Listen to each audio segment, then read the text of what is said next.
नमस्ते। तो चलिए आज जरा इतिहास की दुनिया में चलते हैं और ये समझने की कोशिश करते हैं कि हम अपने अतीत के बारे में जो कुछ भी जानते हैं वो आखिर जानते कैसे हैं। तो सबसे पहला सवाल, क्या इतिहास का मतलब बस वही बोरिंग सी लिस्ट है? तारीखों की, लड़ाइयों की, कौन राजा कब गद्दी पर बैठा, क्या सच में बस इतना ही है इतिहास? शायद नहीं। हो सकता है कि हम इसे देखने का नजरिया ही गलत अपना रहे हों। तो चलिए आज इसी सोच को थोड़ा बदलते हैं। तो सबसे पहले बात करते हैं तारीखों के सच की।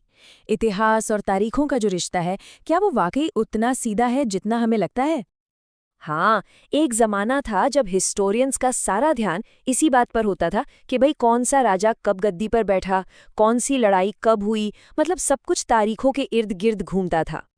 लेकिन जरा सोचिए, क्या हम बता सकते हैं कि भारत में लोगों ने चाय पीना ठीक किस दिन शुरू किया, या फिर पहली रेलवे लाइन ठीक किस तारीख को बनी? नहीं ना। इन चीजों की कोई एक सिंगल डेट हो ही नहीं सकती। ये तो वो प्रोसेस हैं जो धीरे धीरे समय के साथ हुए। तो असल बात यह है कि इतिहास का मतलब सिर्फ तारीखें नहीं, बल्कि समय के साथ आने वाले बदलाव हैं। ये पास्ट को प्रेजेंट से कंपेयर करने जैसा है, ये समझने जैसा है कि चीजें आखिर बदली कैसे। अच्छा, तो अगर इतिहास सिर्फ तारीखों का खेल नहीं है, बल्कि बदलाव की एक कहानी है, तो फिर अगला सवाल ये उठता है, ये कहानी सुना कौन रहा है? क्योंकि ये बहुत मैटर करता है कि कहानी सुनाने वाला कौन है। चलिए एक उदाहरण देखते हैं। एक स्कॉटिश इकोनॉमिस्ट थे, जेम्स मिल। उन्होंने भारतीय इतिहास को 3 हिस्सों में बांट दिया, हिंदू, मुस्लिम और ब्रिटिश। और उनका ये डिवीजन काफी प्रभावशाली रहा। लोग इसे लंबे समय तक मानते रहे। पर इसके पीछे की सोच क्या थी? मिल का मानना था कि जो भी एशियन सोसाइटीज हैं, वो सिविलाइजेशन के मामले में यूरोप से काफी नीचे हैं। उनके हिसाब से तो अंग्रेजों के आने से पहले भारत में बस अंधकार का दौर था। और ये जो तस्वीर है ना, ये उस सोच को एकदम साफ साफ दिखाती है। इसमें ब्राह्मण अपने शास्त्र ब्रिटानिया को दे रहे हैं, जो ब्रिटिश पावर का सिंबल है। ऐसा लग रहा है मानो वो कह रहे हों कि आप ही हमारी संस्कृति की रक्षा कीजिए। ये दिखाता है कि अंग्रेज खुद को किस नज़र से देखते थे। लेकिन सोचने वाली बात यह है कि क्या हम इतिहास के किसी भी दौर को सिर्फ हिंदू या मुस्लिम कह सकते हैं, जबकि उस वक्त तो कई सारे धर्म एक साथ फल फूल रहे थे? क्या सिर्फ राजा के धर्म के नाम पर पूरे एक युग का नाम रख देना ठीक है? तो अब तक हमने देखा कि इतिहास को देखने के अलग अलग नजरिए हो सकते हैं, पर सवाल ये है कि इतिहासकारों को ये कहानियां बनाने के लिए सबूत मिलते कहाँ से हैं? और इसका एक बहुत बड़ा सोर्स है ऑफिशियल सरकारी रिकॉर्ड्स। अंग्रेजों का ये मानना था कि हर चीज को लिखना, उसे रिकॉर्ड करना बहुत जरूरी है। उन्होंने अपने हर निर्देश, हर प्लान, हर पॉलिसी को सब कुछ सहेज कर रखा। ये जो तस्वीर है, ये भारत के नेशनल आर्काइव्स की है और ये उनके इसी रिकॉर्ड कीपिंग के जुनून का एक प्रतीक है। उन्होंने तो एक पूरा एडमिनिस्ट्रेटिव कल्चर ही बना दिया था। मेमो, नोट्स, रिपोर्ट्स, हर छोटी बड़ी चीज लिखित में होनी चाहिए। कह सकते हैं कि ये एक तरह का कागजों का साम्राज्य था। सिर्फ रिकॉर्ड्स ही नहीं, अंग्रेजों ने देश का नक्शा बनाने और यहाँ की जमीन को अच्छे से समझने के लिए बड़े बड़े सर्वे भी करवाए। उनका साफ मानना था कि किसी देश पर अच्छे से राज करना है तो पहले उसे ठीक से जानना पड़ेगा। ये स्लाइड दिखाती है कि वो कितनी डिटेल में जाते थे। एक तरफ शरीफे के पौधे की बोटैनिकल ड्राइंग है, तो दूसरी तरफ बंगाल में एक सर्वे चल रहा है। वो हर चीज को डॉक्यूमेंट करना चाहते थे। ये सब कुछ देखने में तो बहुत इम्प्रेसिव लगता है ना, लेकिन यहाँ एक बहुत बड़ा सवाल खड़ा होता है। क्या ये ऑफिशियल रिकॉर्ड्स हमें पूरी कहानी बताते हैं? नहीं, बिल्कुल नहीं। कहानी का एक दूसरा पहलू भी है जो इन सरकारी फाइलों में कभी नहीं मिलता। जरा ये तस्वीर देखिए, 1857 के विद्रोही। ये सरकारी रिकॉर्ड्स की उन सूखी बेजान फाइलों से कितनी अलग है। ये उस जज्बे को, उस भावना को दिखाती है जो आम लोगों में थी, और यही भावना आगे चलकर देश की आज़ादी की सोच का एक मजबूत हिस्सा बनी। तो इस स्लाइड पर दोनों के बीच का फर्क एकदम साफ है। सरकारी रिकॉर्ड हमें बताते हैं कि अधिकारी क्या सोच रहे थे, उनकी दिलचस्पी किस में थी। वहीं दूसरी तरफ डायरी, अखबार, आत्मकथाएं, ये हमें बताते हैं कि आम लोग क्या महसूस कर रहे थे और उनके एक्शन के पीछे वजह क्या थी। लेकिन हाँ, इन दूसरे सोर्स की भी अपनी कुछ कमियां हैं। एक तो इन्हें ढूंढना बहुत मुश्किल होता है, और दूसरा, ये ज्यादातर उन्हीं लोगों ने लिखे जो पढ़ना लिखना जानते थे। इनसे हमें आदिवासियों, किसानों या खदान में काम करने वाले मजदूरों की जिंदगी के बारे में बहुत ज़्यादा कुछ पता नहीं चल पाता। उनकी आवाज़ें कहीं खो सी जाती हैं। तो इन सब बातों के बाद हम आखिर पहुंचते कहाँ हैं? इतिहास को देखने का, उसे समझने का सही तरीका है क्या? देखिए, सबसे जरूरी बात यह है कि इतिहास सिर्फ कुछ फैक्ट्स का कलेक्शन नहीं है जिसे हमें रटना है। नहीं, ये तो एक लगातार चलने वाली जांच है, एक पड़ताल है, सबूतों पर आधारित एक बहस है। हमें हमेशा ये सवाल पूछना होगा कि ये कहानी कौन सुना रहा है और क्यों सुना रहा है। और ये बात हमें आज के दौर के लिए एक बहुत ज़रूरी सवाल पर लाकर खड़ा कर देती है कि जो कुछ भी आज हमारे आसपास हो रहा है, उससे भविष्य के लिए कौन रिकॉर्ड कर रहा है? मतलब आज का इतिहास कौन लिख रहा है?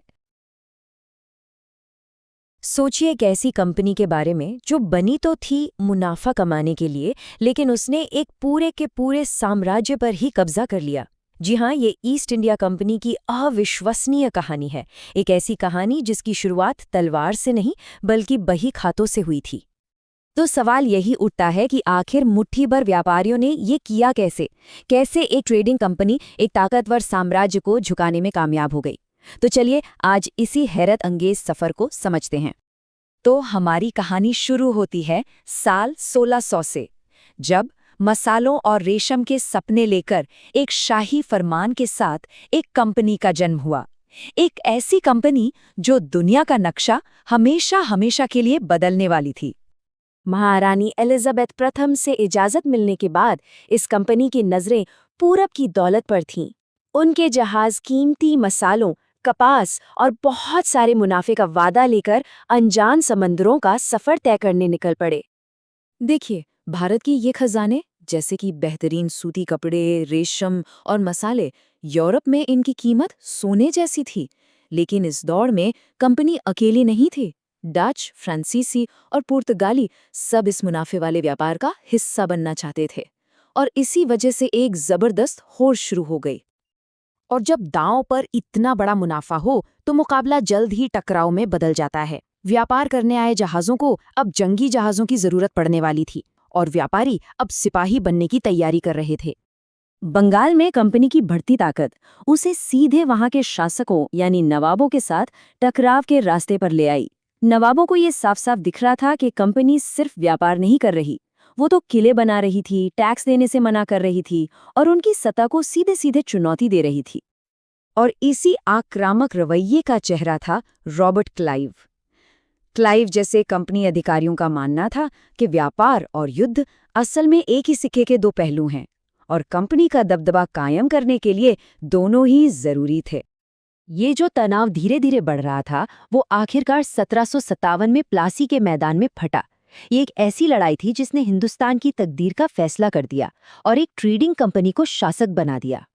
बंगाल के युवा नवाब सिराजुद्दौला को कंपनी की ये मनमानी बिल्कुल बर्दाश्त नहीं थी। उन्होंने पलटवार करने का फैसला किया और कंपनी को अपनी ताकत का एहसास कराने के लिए उसके ठिकानों पर कब्जा कर लिया। लेकिन मजे की बात यह है कि प्लासी की लड़ाई हथियारों के दम पर उतनी नहीं जीती गई जितनी धोखे से। ये एक सैन्य जीत से कहीं ज्यादा एक सोची समझी साजिश थी, एक धोखा था। प्लासी की जीत के साथ ही पूरा खेल पलट गया। अब कंपनी सिर्फ व्यापारी नहीं थी, वो बन गई थी किंग मेकर, जो पर्दे के पीछे से बंगाल पर हुकूमत चला रही थी। लेकिन असली जैकपॉट तो लगा 1765 में, दीवानी के साथ। इसका मतलब था मुगल बादशाह से मिला बंगाल का टैक्स वसूलने का अधिकार। अब सोचिए, कंपनी के हाथ एक ऐसा खजाना लग गया था जो कभी खत्म ही नहीं होता था, जिससे वो अपने व्यापार और सेना दोनों का खर्चा निकाल सकती थी। और जब इतनी दौलत हाथ लगी तो जाहिर है भ्रष्टाचार भी खूब फैला। कंपनी के अधिकारी रातों रात अमीर हो गए और नवाब कहलाने लगे। ये वही नवाब शब्द का बिगड़ा हुआ रूप था जिनकी जगह अब इन्होंने ले ली थी। बंगाल की तिजोरी अब कंपनी के हाथ में थी और उनकी भूख और भी बढ़ गई। अब उनकी नजरें एक बड़े इनाम पर थीं, पूरा भारतीय उपमहाद्वीप। इसके लिए उन्होंने फौजी ताकत और चालाक राजनीतिक चालें दोनों का इस्तेमाल किया। सहायक संधि जैसी नीतियां तो खास तौर पर बहुत शातिर थीं। इसमें भारतीय राजाओं को अपनी फौजें खत्म करके कंपनी की सेना को अपनी सुरक्षा के लिए रखना पड़ता था और उसके लिए पैसे भी देने पड़ते थे। मतलब अपनी ही जमीन पर पूरी तरह से कंपनी पर निर्भर हो जाना। लेकिन ऐसा नहीं था कि सबने आसानी से घुटने टेक दिए। मैसूर के शेर टीपू सुल्तान जैसे शासकों ने आखिरी दम तक लड़ाई लड़ी और कंपनी के सामने सबसे बड़ी चुनौतियों में से एक बनकर उभरे। फिर आई विलय की नीति, एक ऐसा कानून जिसके तहत अगर किसी शासक का कोई पुरुष वारिस नहीं है तो उसका राजपाट सीधे कंपनी के कब्जे में चला जाएगा। ये जमीन हड़पने का एक बहुत ही आसान बहाना बन गया था। और इन नीतियों का नतीजा वो इन नक्शों में साफ दिखता है। देखिए कैसे सिर्फ 60 साल के अंदर ये लाल रंग जो कंपनी के नियंत्रण को दिखाता है पूरे भारत पर किसी आग की तरह फैल गया।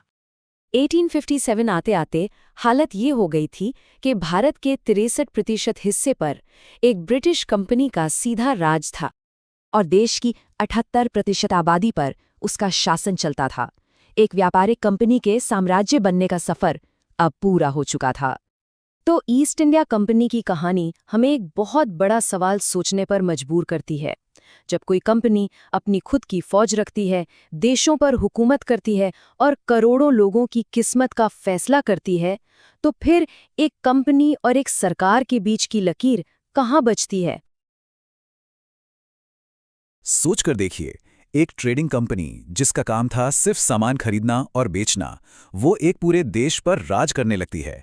इस एक बदलाव के बाद कुछ भी पहले जैसा नहीं रहा। ये कहानी है कि कैसे ईस्ट इंडिया कंपनी ने भारत के देहात यानी कि गांवों और कस्बों पर अपना कंट्रोल जमाया। ये है वो पल जब सब कुछ बदल गया। 12 अगस्त 1765 मुगल बादशाह ने ईस्ट इंडिया कंपनी को बंगाल का दीवान बना दिया। अब दीवान का मतलब क्या है? इसका मतलब था कि एक कंपनी जो सिर्फ व्यापारियों का एक ग्रुप थी, उसके हाथ में अब पूरे इलाके से लगान यानी कि टैक्स वसूलने की ताकत आ गई थी। ये एक बहुत बहुत बड़ा बदलाव था। तो अब देखिए, कंपनी के सामने एक अजीब सी सिचुएशन थी। वो आई तो थी मुनाफा कमाने, लेकिन अब वो सरकार भी बन गई थी। तो सवाल ये था कि एक ही वक्त में एक शासक और एक व्यापारी दोनों कैसे हो सकते हैं। और बस यहीं से सारी प्रॉब्लम शुरू हुई। कंपनी को अपनी फौज और एडमिनिस्ट्रेशन चलाने के लिए पैसा चाहिए था, जिसे वो लगान से पूरा करना चाहती थी। लेकिन उसका असली मकसद तो अब भी वही था, इंडिया से सस्ता सामान खरीदना और यूरोप में उसे ऊंचे दामों पर बेचना। ये साफ तौर पर हितों का टकराव था और इसका खामियाजा भारतीय लोगों को भुगतना पड़ा। कंपनी ने ज्यादा से ज्यादा मुनाफा कमाने की जो कोशिशें की, उनका नतीजा बहुत बुरा हुआ। बंगाल की पूरी इकोनॉमी जैसे क्रैश कर गई। कारीगरों को अपना सामान कंपनी को बहुत ही कम कीमत पर बेचने के लिए मजबूर किया गया, तो वो गांव छोड़कर भागने लगे। और किसान, उन पर टैक्स का इतना बोझ था कि वो अपनी जमीनें ही छोड़ रहे थे, जिससे पूरे बंगाल में एक बड़ा आर्थिक संकट पैदा हो गया। इसका नतीजा एक भयानक अकाल। 1770 के उस विनाशकारी अकाल में बंगाल की 1/3 1/3 आबादी खत्म हो गई। यह सीधे सीधे कंपनी की शोषण करने वाली नीतियों का परिणाम था। सोचकर देखिए, 1 करोड़ लोग मारे गए। इतनी बड़ी तबाही देखकर कंपनी को भी समझ आ गया कि ऐसे काम नहीं चलेगा।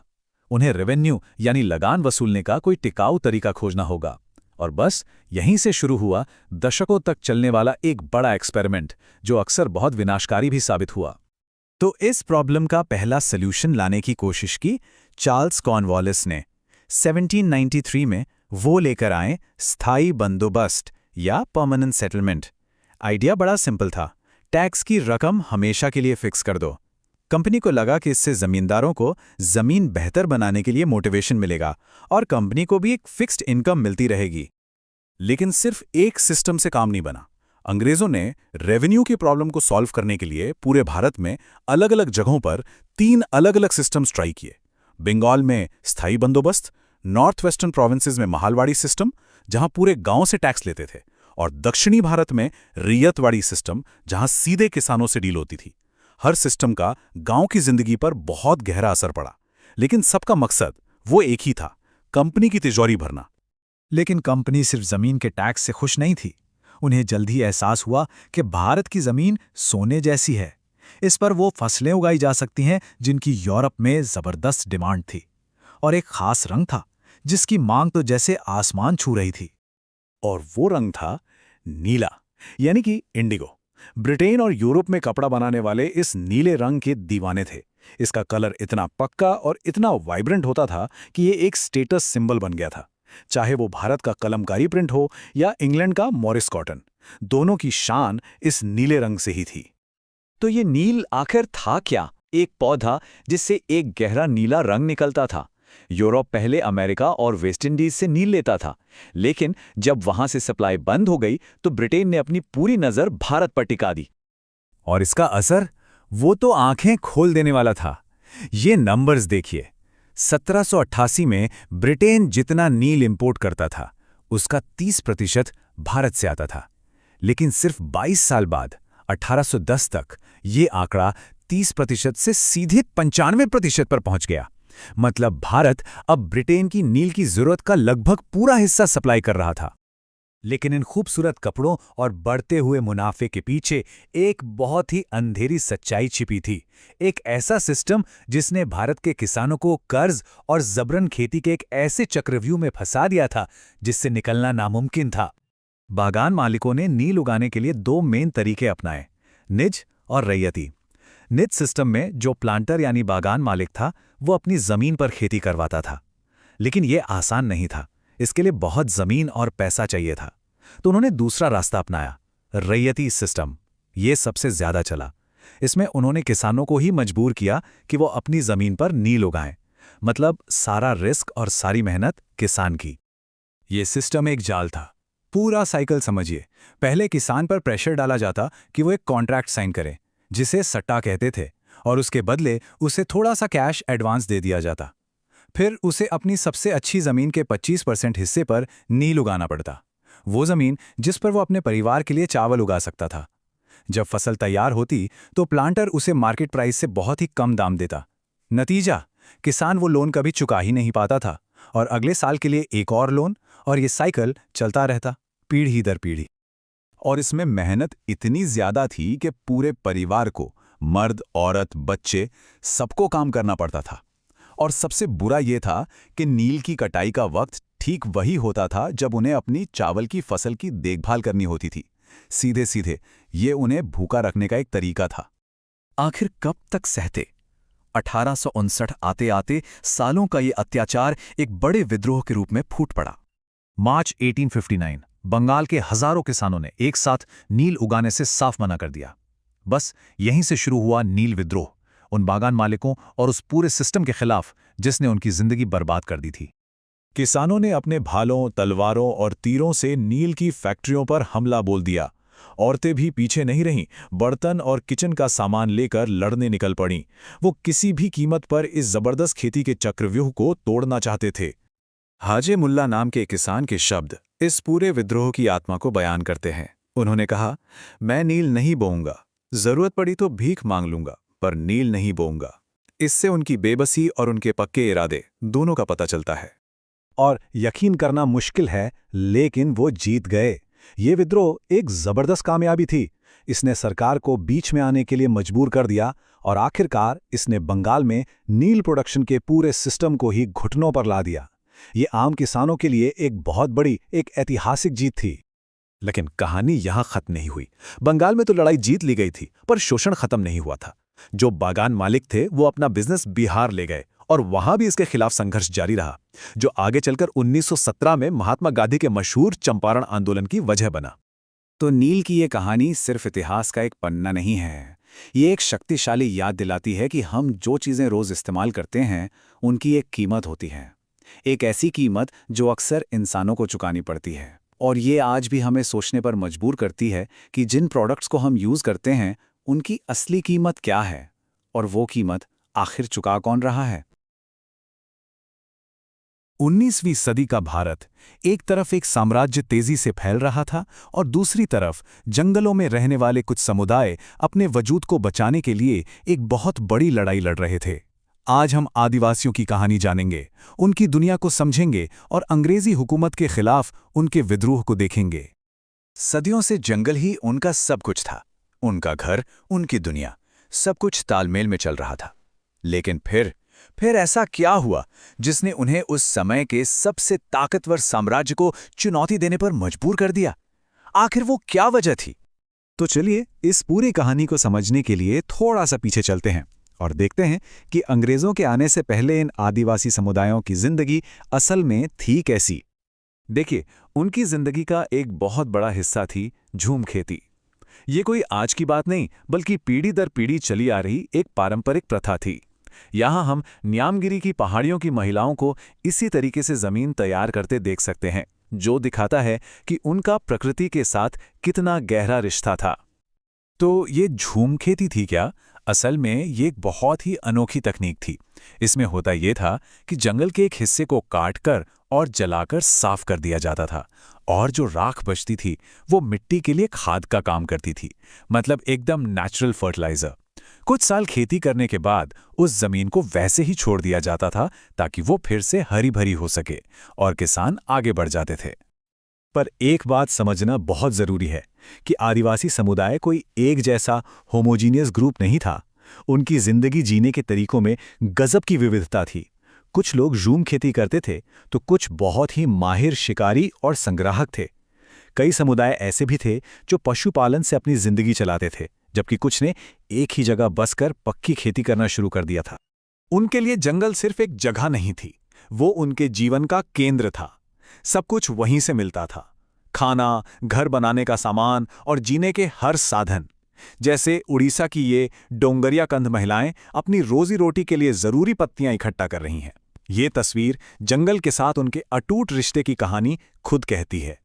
लेकिन ये जो सुकून भरी सामंजस्य वाली दुनिया थी, ये हमेशा के लिए नहीं रहने वाली थी। बाहर से आए लोगों और ब्रिटिश हुकूमत ने उनकी पूरी जीवन शैली और संस्कृति पर एक बहुत बड़ा संकट खड़ा कर दिया था। इन बाहर से आने वालों को आदिवासियों ने एक नाम दिया था, दीकू। ये सिर्फ एक शब्द नहीं था, बल्कि इसमें वो सब लोग शामिल थे जिन्हें वे अपनी सारी परेशानियों की जड़ मानते थे। व्यापारी, सूदखोर साहूकार और हाँ, अंग्रेज भी।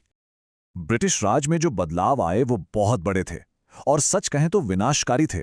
देखिए, पहले जहां आदिवासी मुखियाओं के पास असली ताकत होती थी, अब वो खत्म हो गई।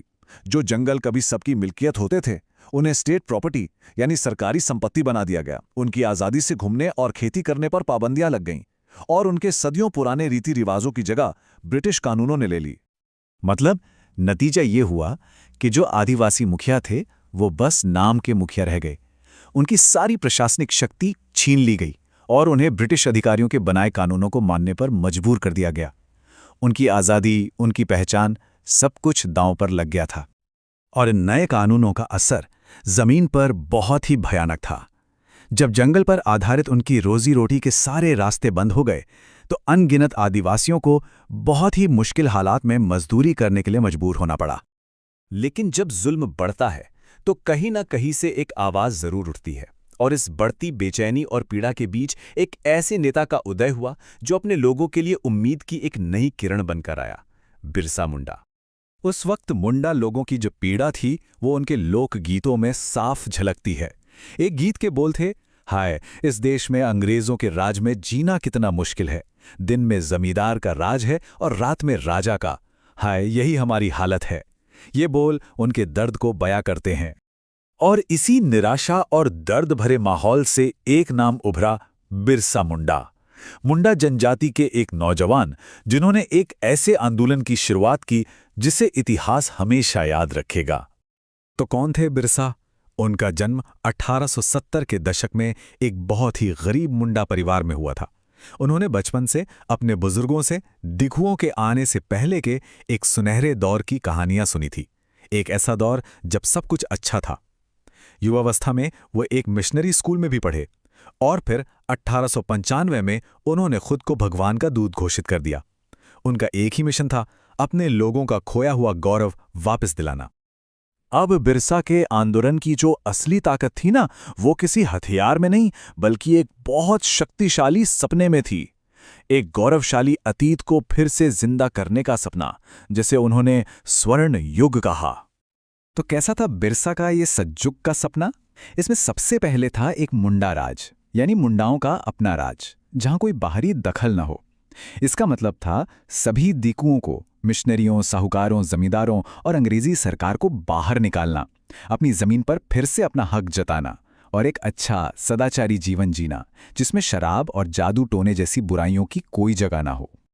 तो सवाल ये उठता है कि इस सपने को हकीकत में बदलने के लिए आंदोलन ने क्या किया और फिर उसका अंजाम क्या हुआ। ये आंदोलन सीधा उन चीजों पर चोट कर रहा था जो दीकू और यूरोपियन सत्ता की निशानी थीं। पुलिस स्टेशन, चर्च, साहूकारों और जमींदारों की संपत्तियां, ये सब उनके निशाने पर थे। और अपने आने वाले बिरसा राज के प्रतीक के तौर पर उन्होंने एक सफेद झंडा फहराया। लेकिन साल 1900 में एक दुखद मोड़ आया। बिरसा मुंडा की जेल में हैजे से मौत हो गई और अपने करिश्माई नेता के बिना ये आंदोलन भी धीरे धीरे खत्म हो गया। तो क्या ये आंदोलन पूरी तरह से नाकाम हो गया? नहीं, बिल्कुल नहीं। इसकी एक बहुत गहरी विरासत है। इसने अंग्रेजी हुकूमत को ऐसे कानून बनाने पर मजबूर किया जिससे आदिवासियों की जमीन आसानी से छीनी ना जा सके। और सबसे बड़ी बात, इसने एक बार फिर साबित कर दिया कि आदिवासी लोगों में अन्याय के खिलाफ खड़े होने की हिम्मत और ताकत है, और वो अपने तरीके से अपने प्रतीकों के जरिए अपनी लड़ाई लड़ सकते हैं। तो भले ही उस विद्रोह को दबा दिया गया, लेकिन एक इंसाफ से भरी दुनिया का जो सपना था वो जिंदा रहा। सोचने वाली बात है कि जमीन और सम्मान के लिए लड़े गए ऐसे आंदोलन आज भी लोगों को कैसे प्रेरणा देते हैं। 1857 एक ऐसा साल जिसने हिंदुस्तान के इतिहास का रुख हमेशा के लिए मोड़ दिया। ये सिर्फ कोई विद्रोह नहीं था, बल्कि एक ऐसी ज्वाला थी जिसने एक पूरे साम्राज्य की नींव तक हिलाकर रखी थी। तो चलिए आज समझते हैं कि ये ऐतिहासिक तूफान आखिर उठा कैसे और क्यों। जरा इस तस्वीर को देखिए। इसमें सिर्फ सिपाही ही नहीं बल्कि आम किसान भी नजर आ रहे हैं। और यही बात 1857 के विद्रोह को इतना खास बनाती है। ये कोई मामूली सैनिक बगावत नहीं थी। नहीं, ये तो आम लोगों का गुस्सा था। एक ऐसी चिंगारी जो पूरे उत्तर भारत में फैली और जिसने इस उपमहाद्वीप का नक्शा हमेशा के लिए बदल दिया। अच्छा, तो इस पूरी कहानी को ठीक से समझने के लिए हम इसे 6 हिस्सों में देखेंगे। शुरुआत करेंगे उन नीतियों से जिनकी वजह से असंतोष पनप रहा था। फिर देखेंगे कि वो कौन सी चिंगारी थी जिसने विद्रोह को भड़काया, और आखिर में ये जानेंगे कि इस विद्रोह के बाद भारत का भविष्य किस तरह बदला। तो सवाल ये है कि ये तूफान शुरू कहां से हुआ। इसकी जड़ें थीं ईस्ट इंडिया कंपनी की उन पॉलिसियों में जो धीरे धीरे भारतीय समाज के हर तबके को, मतलब राजा से लेकर किसान तक, सबको नाराज कर रही थी।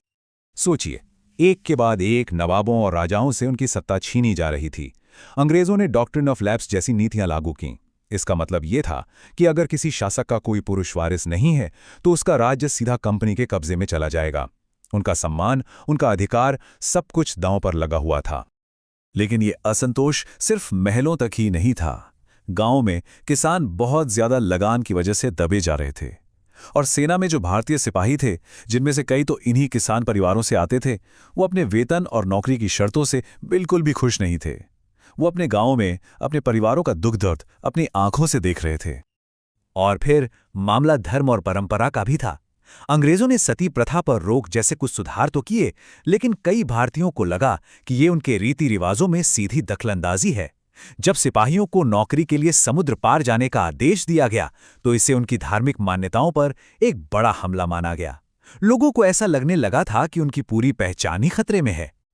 तो माहौल एकदम बारूद के ढेर जैसा था, जो बस एक चिंगारी का इंतजार कर रहा था।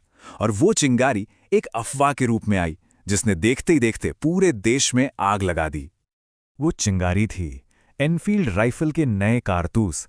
हुआ ये कि एक अफवाह फैल गई कि इन कारतूसों पर गाय और सुअर की चर्बी लगी है, और राइफल में गोली भरने के लिए सिपाहियों को इन कारतूसों को मुंह से काटना पड़ता था। बस यही बात, यही एक ऐसा अपमान था जिसने हिंदू और मुस्लिम दोनों सिपाहियों को एक साथ खड़ा कर दिया, क्योंकि ये दोनों के धर्म पर एक सीधा हमला था। एक बैरक में शुरू हुई ये बगावत देखते ही देखते एक बड़ी आग में कैसे बदल गई। चलिए देखते हैं कि ये विद्रोह जंगल की आग की तरह कैसे फैला। 10 मई 1857 जगह थी मेरठ। यहां विद्रोह की आग भड़की और सिर्फ 24 घंटे के अंदर विद्रोही सिपाही दिल्ली पहुंच गए, मुगल साम्राज्य के बिल्कुल दिल में। वहां उन्होंने बूढ़े हो चुके बहादुर शाह जफर को अपना नेता घोषित कर दिया। बस इसी के साथ इस विद्रोह को एक राष्ट्रीय चेहरा मिल गया। जैसा कि इस नक्शे पर हम देख सकते हैं, दिल्ली इस पूरे विद्रोह का सेंटर बन गई, और यहीं से ये आग लखनऊ, कानपुर और झांसी जैसे बड़े बड़े शहरों तक फैल गई। देखते ही देखते पूरा उत्तर भारत इसकी चपेट में आ गया था। हर बड़े आंदोलन का कोई न कोई चेहरा होता है। 1857 के विद्रोह का नेतृत्व उन लोगों ने किया जिनसे अंग्रेजों ने उनका सब कुछ छीन लिया था। वे सिर्फ नेता नहीं थे, बल्कि अपने सम्मान और अपने अधिकार की लड़ाई लड़ रहे थे। दिल्ली में बहादुर शाह जफर को मजबूरी में ही सही इस विद्रोह का प्रतीक बनना पड़ा। वहीं दूसरी तरफ कानपुर में नाना साहब ने कमान संभाली, जिन्हें अंग्रेजों ने उनके पिता की पेंशन देने से साफ मना कर दिया था। तो उनके लिए ये लड़ाई एक तरह से निजी अपमान का बदला भी थी। और फिर झांसी की वीर रानी लक्ष्मीबाई थीं, जो अपने राज्य को बचाने के लिए लड़ीं, और बिहार के बुजुर्ग जमींदार कुंवर सिंह, जिन्होंने अपनी उम्र की परवाह न करते हुए अंग्रेजों को जबरदस्त टक्कर दी। ये नेता भले ही अलग अलग जगहों से थे, लेकिन इन सब का मकसद एक ही था। इतने बड़े विद्रोह ने ईस्ट इंडिया कंपनी के वजूद को ही खतरे में डाल दिया था, तो जाहिर है उन्होंने इसका जवाब पूरी ताकत और अक्सर क्रूरता के साथ दिया। साम्राज्य ने पलटवार किया। अंग्रेजों का पलटवार एक सोची समझी रणनीति के तहत हुआ। सबसे पहले इंग्लैंड से और सेना बुलाई गई। दूसरा, विद्रोहियों को जल्द से जल्द सजा देने के लिए नए और सख्त कानून बनाए गए। और तीसरा, दिल्ली जैसे जो मुख्य केंद्र थे उन पर दोबारा कब्जा करने के लिए एक पूरा मिलिट्री ऑपरेशन चलाया गया। सितंबर 1857 आते आते अंग्रेजों ने दिल्ली पर फिर से कब्जा कर लिया। ये विद्रोह के लिए एक बहुत बड़ा झटका था। बहादुर शाह जफर को गिरफ्तार कर लिया गया, उन पर मुकदमा चला और उन्हें देश निकाला दे दिया गया। और इसी के साथ भारत में सदियों पुराने मुगल वंश का अंत हो गया। विद्रोह को तो कुचल दिया गया, लेकिन इसके बाद भारत पहले जैसा कभी नहीं रहा। ये एक युग का अंत था और एक नए और ज्यादा कंट्रोल वाले शासन की शुरुआत थी। चलिए एक नजर डालते हैं कि 1857 के बाद क्या क्या बदला। सबसे बड़ा बदलाव तो ये हुआ कि ईस्ट इंडिया कंपनी का राज हमेशा के लिए खत्म हो गया। अब भारत पर सीधा शासन लंदन से यानी ब्रिटिश क्राउन के हाथ में आ गया। गवर्नर जनरल का पद बदलकर वाइसरॉय कर दिया गया। सेना में भारतीय सिपाहियों की संख्या काफी कम कर दी गई और ऐसी नीतियां बनाई गई जिससे ये पक्का हो सके कि भविष्य में ऐसा विद्रोह दोबारा कभी ना हो। 1857 की ये घटना आज भी इतिहास का एक निर्णायक मोड़ मानी जाती है और इसकी विरासत पर आज भी बहस होती है, जो हमें इस एक बड़े सवाल के साथ छोड़ जाती है कि हम इसे कैसे याद करते हैं। क्या यह सिर्फ एक सिपाही विद्रोह था या फिर इसे भारत की आज़ादी की पहली लड़ाई कहना सही होगा? इसका जवाब शायद इस बात पर निर्भर करता है कि कहानी कौन सुना रहा है। चलिए आज हम समय में पीछे चलते हैं, एक ऐसी वैचारिक जंग को देखने जिसने आधुनिक भारत की नींव रखी। ये सिर्फ कुछ नीतियों की कहानी नहीं है, नहीं, ये एक पूरी सभ्यता के भविष्य को लेकर छिड़ा एक महासंग्राम था। तो इस कहानी की शुरुआत होती है कुछ ऐसे अंग्रेजों से जो यहाँ सिर्फ हुकूमत करने नहीं आए थे, वो भारत के हजारों साल पुराने ज्ञान को समझने और सच कहूं तो उसका सम्मान करने आए थे। जरा सोचिए, विलियम जोन्स जैसे स्कॉलर्स जो संस्कृत और फारसी के ग्रंथों में ऐसे डूबे हुए थे, मानो कोई अनमोल खजाना हाथ लग गया हो। लेकिन जैसा कि हर अच्छी कहानी में होता है, ये सुकून ज्यादा दिन नहीं टिकने वाला था। ज्ञान के सम्मान का ये नजरिया एक ऐसे जबरदस्त तूफान से टकराने वाला था जो भारत की शिक्षा की दिशा हमेशा हमेशा के लिए बदलने वाला था। और यहीं से उठता है वो एक बड़ा सवाल जिसने ब्रिटिश भारत में दशकों तक एक बहस की आग जलाए रखी। आखिर एक साम्राज्य अपनी करोड़ों की प्रजा को कैसे शिक्षित करे? क्या उन्हें उनकी अपनी जड़ों से सींचा जाए या फिर पश्चिम के ज्ञान का एक नया बीज बो दिया जाए? तो इस पूरी पिक्चर को समझने के लिए हमें थोड़ा फ्लैशबैक में जाना होगा। चलिए देखते हैं कि अंग्रेजों के इस बड़े मास्टर प्लान के आने से पहले भारत में पढ़ाई लिखाई का माहौल असल में था कैसा। ये तस्वीर है उस व्यवस्था की जो पूरे भारत में फैली हुई थी। पाठशालाएं, कोई बड़ी बड़ी इमारतें नहीं, कोई महंगी यूनिफॉर्म नहीं, बस ज्ञान की एक धारा जो हर गांव हर गली तक पहुंच रही थी। विलियम एडम नाम के एक अंग्रेज ने एक रिपोर्ट तैयार की और आपको पता है उसमें क्या था कि सिर्फ बंगाल और बिहार में ही 1 लाख से ज्यादा पाठशालाएं थीं। सोचिए पूरे देश में कितनी होंगी। और ये सिस्टम कमाल का था, कोई फिक्स्ड फीस नहीं, कोई छपी हुई किताबें नहीं, क्लास कभी किसी बरगद के पेड़ के नीचे लग जाती तो कभी किसी दुकान में। और सबसे अच्छी बात, पढ़ाई का टाइम फसल कटाई के हिसाब से बदल जाता था ताकि गांव के बच्चे खेतों में काम भी कर सकें और पढ़ भी सकें। अब इस कहानी के पहले किरदारों से मिलते हैं। ये हैं प्राच्यवादी, यानी वो स्कॉलर्स जो कह रहे थे कि भारत के अतीत से ही सीखना होगा। तो सवाल ये है कि ये प्राच्यवादी थे कौन? असल में ये वो अंग्रेज विद्वान थे जिनका मानना था कि भारत को समझने के लिए उसके प्राचीन ग्रंथों, उसके दर्शन और उसके कानूनों को समझना बेहद जरूरी है। वो भारत की परंपराओं की दिल से इज्जत करते थे। और ये सिर्फ बातें नहीं थीं, इस पर काम भी हुआ। देखिए, 1781 में कलकत्ता मदरसा बना और 1791 में बनारस में हिंदू कॉलेज की स्थापना हुई। मकसद साफ था, भारत के अपने ज्ञान को बढ़ावा देना। लेकिन इस सोच को हर किसी का साथ नहीं मिलने वाला था। और फिर कहानी में आता है एक जबरदस्त मोड़। मंच पर एक नई, बेहद शक्तिशाली और एकदम उलट विचारधारा की एंट्री होती है, जो सब कुछ बदलने वाली थी। इस विचारधारा का सबसे बड़ा और सबसे बुलंद चेहरा थे थॉमस बैबिंगटन मैकॉले, एक जबरदस्त विद्वान और उतने ही मुखर आलोचक। उनका साफ मानना था कि भारत को अपने अतीत की नहीं, बल्कि पश्चिम से आने वाले भविष्य की जरूरत है। मैकाले की नज़र में भारत और अरब का सदियों पुराना ज्ञान मतलब कूड़े का ढेर था। उन्होंने कहा कि ये अवैज्ञानिक है और इसमें बड़ी बड़ी गलतियां भरी पड़ी हैं। और फिर 1835 में उन्होंने वो लाइन कही जो इतिहास में हमेशा के लिए दर्ज हो गई। उन्होंने ऐलान किया कि एक अच्छे यूरोपीय पुस्तकालय की सिर्फ एक शेल्फ ही भारत और अरब के पूरे साहित्य से ज्यादा कीमती है। ये प्राच्यवादी सोच पर एक सीधा, जोरदार हमला था। तो अब रणभूमि तैयार थी। दो गुट आमने सामने थे।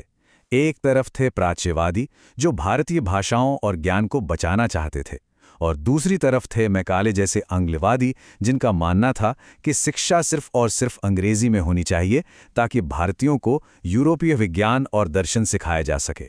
ये भारत के भविष्य की असल लड़ाई थी। तो इस वैचारिक युद्ध का नतीजा क्या निकला? आखिरकार ब्रिटिश सरकार ने अपना फैसला सुनाया और एक नई शिक्षा व्यवस्था की नींव रखी, जिसने भारत का नक्शा ही बदल दिया। इस टाइमलाइन पर नजर डालिए। 1835 में मैकाले के तर्कों को मान लिया गया और अंग्रेजी शिक्षा अधिनियम पास हो गया। ये तय हो गया कि अब से ऊंची पढ़ाई अंग्रेजी में होगी और संस्कृत या अरबी के संस्थानों को सरकारी मदद नहीं मिलेगी। और फिर 1854 में आया वुड्स डिस्पैच, जिसने इस नीति पर पक्की मुहर लगा दी और पूरे भारत में स्कूलों और यूनिवर्सिटीज का एक नया सिस्टम खड़ा कर दिया। और इस नीति का नतीजा बहुत जल्द जमीन पर दिखने लगा। 1857 तक कलकत्ता, बंबई और मद्रास में ठीक लंदन यूनिवर्सिटी के मॉडल पर 3 बड़ी यूनिवर्सिटीज खड़ी हो गईं। भारत में शिक्षा का एक बिल्कुल नया ढांचा तैयार हो चुका था। लेकिन पिक्चर अभी बाकी थी। कहानी यहां खत्म नहीं होती।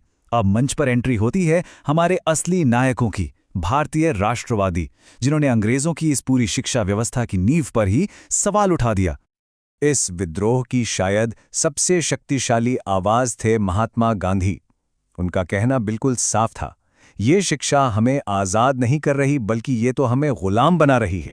गांधी जी का तर्क बहुत गहरा था। उनका मानना था कि ये अंग्रेजी शिक्षा भारतीयों के दिमाग में एक जहर घोल रही है, एक हीन भावना पैदा कर रही है। ये हमें अपनी संस्कृति से दूर कर रही है, अपनी ही जमीन पर अजनबी बना रही है। इस राष्ट्रवादी सोच के 2 सबसे बड़े चेहरे थे, महात्मा गांधी और रविंद्रनाथ टैगोर। दोनों ही पश्चिमी शिक्षा के बड़े आलोचक थे, लेकिन दोनों के रास्ते कह सकते हैं कि थोड़े अलग थे। टैगोर ने 1901 में शांति निकेतन बनाया। ये एक स्कूल नहीं, एक सपना था। एक ऐसी जगह जहां बच्चे 4 दीवारी में नहीं बल्कि प्रकृति के बीच आज़ादी और क्रिएटिविटी के साथ सीख सकें। टैगोर का मानना था कि हमें पश्चिम और भारत दोनों की अच्छी बातों को मिलाकर एक नया रास्ता बनाना होगा। और इस तरह हम इस कहानी के आखिरी पड़ाव पर पहुंचते हैं, एक ऐसी विरासत पर जो आज भी हमारे साथ है, हमारे समाज में, हमारी सोच में। तो आज सबसे बड़ा और जरूरी सवाल यही है, इस लंबी और तीखी बहस के 1 सदी से भी ज्यादा गुजर जाने के बाद क्या भारत का एजुकेशन सिस्टम मैकाले की उस लंबी परछाई से सच में बाहर निकल पाया है, या हम आज भी कहीं न कहीं उन्हीं जंजीरों में जकड़े हुए हैं? ये एक ऐसा सवाल है जिसका जवाब हमें इतिहास की किताबों में नहीं बल्कि हमारे आज और हमारे आने वाले कल में ढूंढना होगा।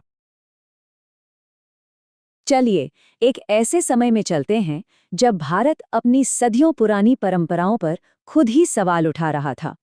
19वीं और 20वीं सदी, ये एक बहुत बड़े सामाजिक मंथन का दौर था। जहां हर रीति रिवाज पर, हर मान्यता पर बहस हो रही थी। और जानते हैं, इन्हीं बहसों ने एक नए आधुनिक भारत की नींव रखी। तो आज हम इसी क्रांतिकारी दौर की कहानी को समझने की कोशिश करेंगे। अब जरा इस तस्वीर पर नजर डालिए, ये वाकई परेशान करने वाली है। ये सती प्रथा का दृश्य है। एक ऐसी क्रूर प्रथा जिसमें एक विधवा को उसके पति की चिता पर जिंदा जलने के लिए मजबूर किया जाता था। इसी तरह की कई और प्रथाओं ने भारतीय समाज में एक वैचारिक तूफान खड़ा कर दिया था, जिसने परंपरा, धर्म और न्याय पर बहुत ही गंभीर सवाल उठाए। लेकिन सवाल ये उठता है कि कोई भी समाज अपनी इतनी गहरी, इतनी पुरानी परंपराओं को आखिर बदलना शुरू कैसे करता है? असल में इसका जवाब छिपा है संचार के नए तरीकों में। किताबें, अखबार, पत्रिकाएं, ये सब अब आम लोगों तक पहुंचने लगी थीं और इनसे विचार पहले से कहीं ज्यादा तेजी से फैले। यही विचार बदलाव की चिंगारी बन गए। इस बदलाव की जो लहर उठी, उसका सबसे पहला और सबसे अहम मोर्चा था महिलाओं के अधिकारों का सवाल। तो चलिए शुरुआत यहीं से करते हैं। उस दौर में समाज पुरुषों और महिलाओं के बीच बहुत ज्यादा भेदभाव करता था। महिलाओं को न तो पढ़ने लिखने का अधिकार था और न ही संपत्ति पर कोई हक। उनकी जिंदगी बहुत ही कठोर सामाजिक बंधनों में जकड़ी हुई थी, जो उनके लिए जीना भी मुश्किल बना देती थी। इस अन्याय के खिलाफ आवाज उठाने वालों में एक बहुत बड़ा नाम था राजा राम मोहन रॉय का। सती प्रथा को लेकर उनके तर्क सीधे दिल पर चोट करते थे। उनके शब्द दिखाते हैं कि वो इस क्रूर प्रथा को खत्म करने के लिए कितने बेचैन थे। और आखिरकार राम मोहन रॉय और उनके जैसे सुधारकों का संघर्ष रंग लाया। साल 1829 में ब्रिटिश सरकार ने सती प्रथा को गैर कानूनी घोषित कर दिया। ये सामाजिक सुधार के इतिहास में एक मील का पत्थर था, एक बहुत बड़ी जीत। सती प्रथा के खिलाफ जीत के बाद सुधारकों का ध्यान एक और बड़ी सामाजिक बुराई पर गया, विधवाओं का दुख भरा जीवन।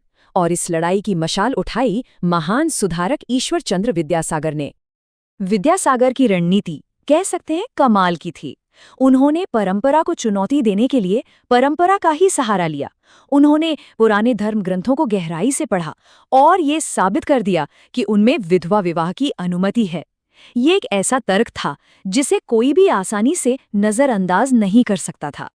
इन सुधारों का असर धीरे धीरे कानूनों में भी दिखने लगा। 1829 में सती प्रथा पर रोक लगी। फिर 1856 में विधवा पुनर्विवाह को कानूनी मान्यता मिल गई, जिससे विधवाओं को एक नई जिंदगी का हक मिला।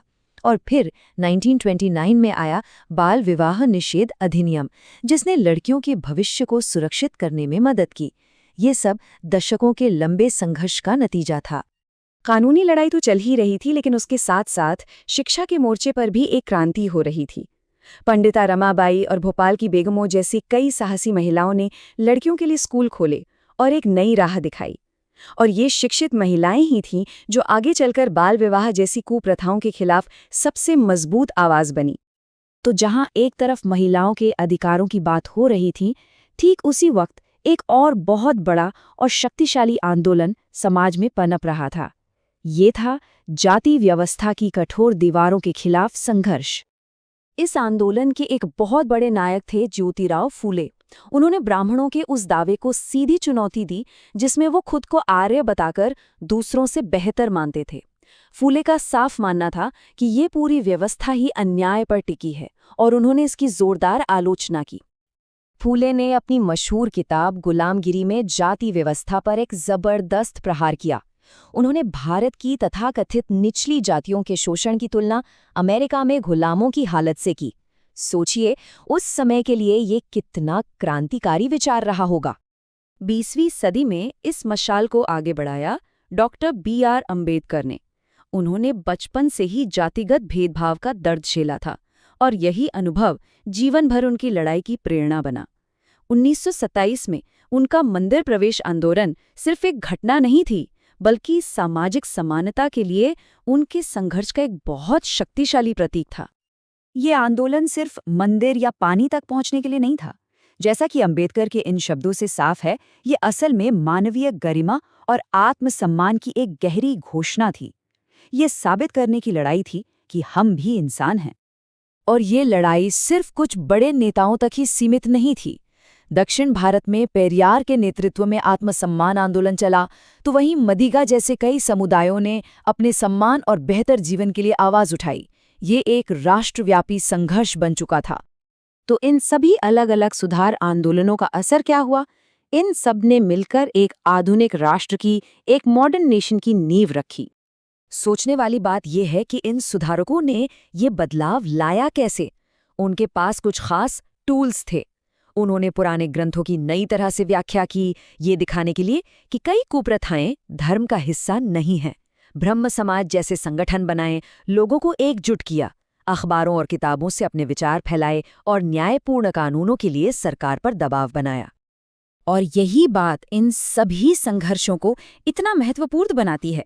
इन सुधारकों की बहसों और लड़ाइयों ने ही स्वतंत्रता और समानता जैसे उन महान सिद्धांतों के लिए जमीन तैयार की जो आज हमारे संविधान की आत्मा है।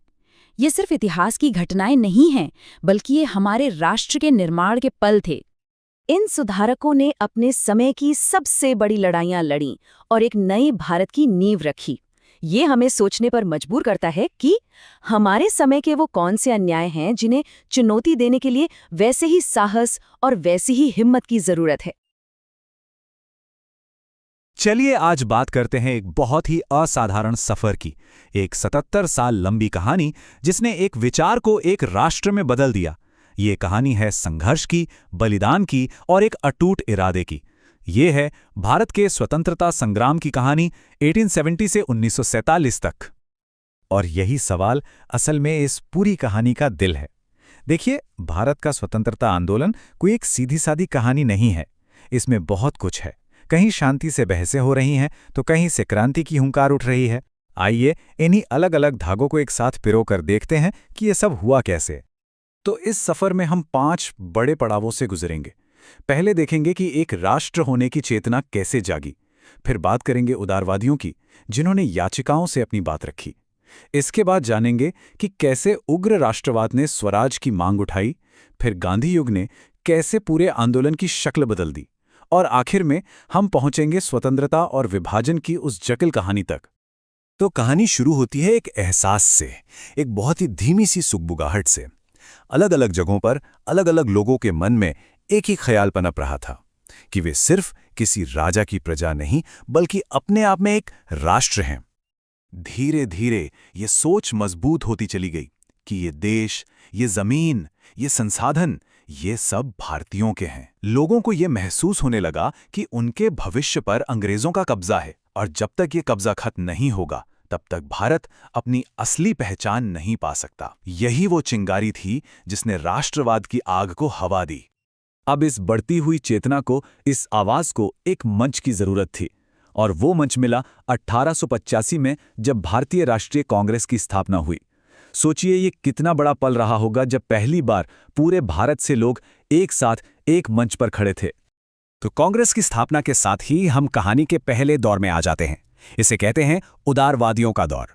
इन नेताओं को लगता था कि अगर सही तरीके से अपनी बात रखी जाए तो बातचीत और संवैधानिक तरीकों से भी बदलाव आ सकता है। मतलब इनका तरीका क्या था, जिसे कहते हैं पॉलिटिक्स ऑफ पिटीशंस, यानी याचिकाओं की राजनीति। ये सरकार को चिट्ठियां लिखते, याचिकाएं देते, भाषणों से लोगों को जागरूक करते और अखबारों में लेख छापते थे। इनकी मांगें भी सीधी थीं। सरकार में भारतीयों को ज्यादा हिस्सेदारी मिले, सिविल सर्विस की परीक्षा भारत में भी हो। और इस दौर का एक बहुत बड़ा नाम थे दादा भाई नौरोजी। उन्होंने ही अपनी मशहूर ड्रेन थ्योरी से बताया था कि अंग्रेज कैसे भारत का पैसा बाहर ले जा रहे हैं। फिर भी उन्हें भरोसा था कि अगर अंग्रेजों के सामने सही तथ्य और तर्क रखे जाएं तो वो न्याय जरूर करेंगे। लेकिन ये जो याचिकाओं का दौर था ना, ये ज्यादा लंबा नहीं चला। लोगों का सब्र अब जवाब दे रहा था, और यहीं से जन्म हुआ राष्ट्रवाद के एक नए, ज्यादा जोशीले और आक्रामक रूप का, जिसे हम उग्र राष्ट्रवाद कहते हैं। साल था 1905। ये वो साल है जिसने स्वतंत्रता संग्राम का रुख ही मोड़ दिया। आखिर हुआ क्या था इस साल? वायसरॉय कर्जन ने बंगाल का बंटवारा कर दिया। कहने को तो ये प्रशासनिक सुविधा के लिए था, लेकिन असली मकसद कुछ और ही था। असल में वो बंगाल में बढ़ रहे राष्ट्रवाद को कमजोर करना चाहते थे, लोगों को बांटना चाहते थे। इस फैसले ने मानो आग में घी डाल दिया। और इस फैसले का जो जवाब आया वो जबरदस्त था। पूरे बंगाल में स्वदेशी आंदोलन की जैसे एक लहर उठ खड़ी हुई। लोगों ने विदेशी कपड़ों की होली जला दी, अंग्रेजी स्कूलों और दफ्तरों का बहिष्कार किया, सड़कों पर हजारों के जुलूस निकलने लगे। ये पहली बार था जब आम जनता ने अपनी ताकत को इस तरह महसूस किया था। तो अब देखिए, आंदोलन के अंदर दो रास्ते साफ साफ दिखने लगे थे। एक तरफ उदारवादी थे, जो अब भी याचिकाओं और सुधारों की बात कर रहे थे, और दूसरी तरफ थे उग्र राष्ट्रवादी, जिनका कहना था कि अब हमें ब्रिटिश न्याय पर नहीं, अपनी ताकत पर भरोसा करना होगा। उनका लक्ष्य अब सिर्फ सुधार नहीं बल्कि स्वराज था। और इस नई उग्र राष्ट्रवादी भावना को एक आवाज दी बाल गंगाधर तिलक ने अपने इस नारे के साथ। ये सिर्फ एक नारा नहीं था, ये एक ऐलान था कि अब भारतीय अपनी किस्मत का फैसला खुद करेंगे। और फिर कहानी में एंट्री होती है एक ऐसे शख्स की जो इस पूरे संघर्ष का चेहरा ही बदलने वाले थे, महात्मा गांधी। तो साल 1915 में गांधी जी भारत वापस लौटे। वो साउथ अफ्रीका में रंगभेद के खिलाफ अपने अहिंसक आंदोलन से काफी नाम कमा चुके थे। उन्होंने वहां संघर्ष का एक नया तरीका इजाद किया था और अब वो उसे भारत लेकर आए थे। तो गांधी जी का हथियार क्या था? सत्याग्रह। अब ये सत्याग्रह है क्या? इसका सीधा सा मतलब है सत्य पर टिके रहना या सत्य की शक्ति। गांधी जी का मानना था कि अगर आपकी लड़ाई सच के लिए है, अन्याय के खिलाफ है, तो आपको हिंसा की जरूरत ही नहीं है। सत्य और अहिंसा ही आपकी सबसे बड़ी ताकत हैं। और गांधी जी के आते ही आप देखिए, ये आंदोलन एक जन आंदोलन बन गया। एक के बाद एक लहरें उठी। 1919 में रॉलेट एक्ट के खिलाफ सत्याग्रह, फिर 1920 का असहयोग आंदोलन और 1930 में ऐतिहासिक दांडी मार्च। इन आंदोलनों ने पूरे देश को एक साथ ला खड़ा किया। इन सब में दांडी मार्च तो एक मिसाल बन गया। सोचिए, नमक बनाने जैसा एक छोटा सा काम ब्रिटिश साम्राज्य के लिए एक सीधी चुनौती थी। इस एक मार्च ने पूरी दुनिया को दिखा दिया कि बिना हथियार उठाए भी कितनी बड़ी लड़ाई लड़ी जा सकती है। अब हम इस कहानी के आखिरी और शायद सबसे मुश्किल दौर में चलते हैं। एक ऐसा अध्याय है जिसमें जीत भी थी और बहुत बड़ी त्रासदी भी। ये जानना बहुत जरूरी है कि आजादी की लड़ाई का कोई एक रास्ता नहीं था। एक तरफ गांधी जी का अहिंसक आंदोलन था, तो दूसरी तरफ भगत सिंह जैसे क्रांतिकारी भी थे जो मानते थे कि बहरों को सुनाने के लिए धमाके की जरूरत होती है। रास्ते अलग थे पर मंजिल दोनों की एक ही थी, आजाद भारत। दूसरे विश्व युद्ध के बाद ये तो तय हो गया कि अंग्रेज भारत छोड़कर जाएंगे, लेकिन एक बहुत बड़ी उलझन सामने आ खड़ी हुई थी। मुस्लिम लीग ने एक अलग देश पाकिस्तान की मांग कर दी थी और इस मांग ने आज़ादी की बातचीत को बेहद मुश्किल बना दिया। और आखिरकार 1947 में वो दिन आया जब भारत आज़ाद हुआ। लेकिन इस आज़ादी के साथ विभाजन का एक ऐसा जख्म मिला जिसकी कीमत लाखों लोगों ने चुकाई। बेहिसाब हिंसा हुई, लाखों लोगों को अपना घर बार छोड़ना पड़ा। ये आज़ादी की खुशी में घुला हुआ एक बहुत गहरा दर्द था। तो देखिए, एक राष्ट्र का तो जन्म हुआ, लेकिन एक पूरा उपमहाद्वीप हमेशा के लिए बट गया। और सोचने वाली बात यह है कि उस वक्त जो फैसले लिए गए, उनका असर आज भी, इतने दशकों बाद भी करोड़ों लोगों की जिंदगी पर, उनकी पहचान पर कैसे पड़ता है। ये एक ऐसा सवाल है जिसका जवाब हमें इतिहास में भी ढूंढना है और अपने आज में